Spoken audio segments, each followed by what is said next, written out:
یه مردی بود به اسم مراد که با زنش سمیرا و پسر کوچیکشون فارس زندگی میکرد. مراد یه تیکه زمین کوچیک داشت و توش کشاورزی میکرد. ولی دخل و خرجشون به زور به هم میرسید. یه روز مراد تصمیم گرفت بره یه شهر دور واسه یه کار بهتر پیدا کردن. به زنش گفت من 20 سال میمونم اونجا. اگه بعد این مدت برنگشتم تو آزادی هر کاری خواستی بکنی.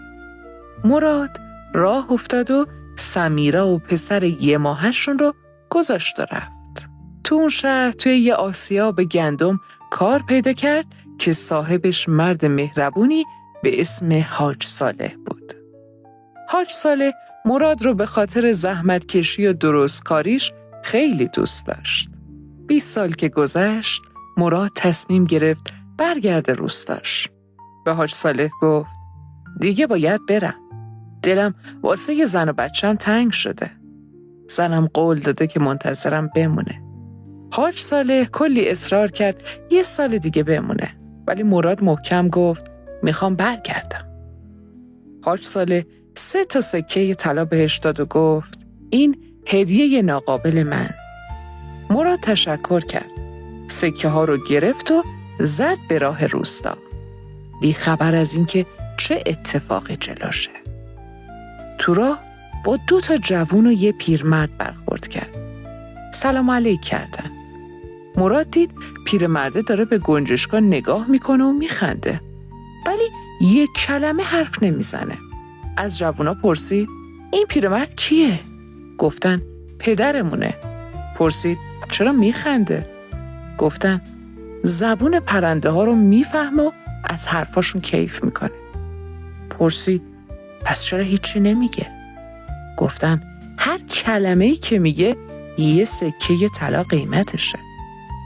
مراد تو دلش گفت من که بی پولم. عاقلانه است 1 سکه طلا بدم به این پیرمرد؟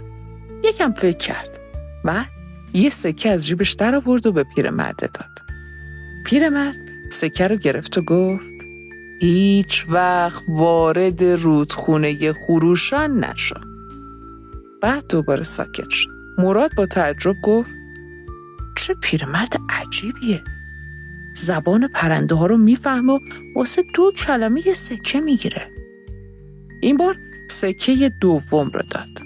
پیرمرد گفت هر وقت دیدی عقابا دور یه جایی میچرخن برو ببین چه خبره. بعد بازم هیچی نگفت رفت. مراد تو دلش گفت چه جالب. چند بار تا حالا عقاب دیدم ولی هیچ وقت نرفتم ببینم چی میشه. آخرین سکه رو هم در آورد و داد. پیرمرد گفت قبل از هر کاری خوب فکر کن.